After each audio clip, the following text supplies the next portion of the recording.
ధనుర్మాసం చేసినట్టయితే మా గురువు గారు చెప్పిన మాట, ఒక్క ధనుర్మాసం గనక మనం చేసినట్టయితే చక్కటి అదృష్టాన్ని జీవితాంతం పొందొచ్చు అనేసి చెప్పారు. నిజంగా అది నిజమండి, సత్యం, చాలా మందికి తెలుసు.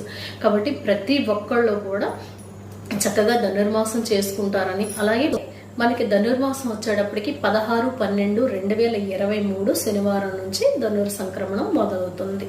మనకి ఇక్కడ నుంచి మనకి ఒక రకంగా చెప్పాలంటే అమ్మవారిని ఆరాధించుకుంటాం, చక్కగా తెల్లవారుజామున లేవటం, ఆ గోదాదేవిని ఆరాధించటం, ఆ తల్లి ఎలాగైతే గోపికల్ని లేపుకుని స్వామివారిని సేవించుకుంటాం కోసం వెడదాం రండి వ్రతం చేద్దాం అనేసి ఎలాగైతే లేపిందో, మనం ఇక్కడ నుంచి మీరు ఏం చేస్తారంటే టైం చూసుకుని, అంటే కొన్ని క్యాలెండర్లో కొన్ని టైంలు ఇస్తున్నారు కాబట్టి నేను మీకు టైం చెప్పట్లేదు, టైం చూసుకోండి.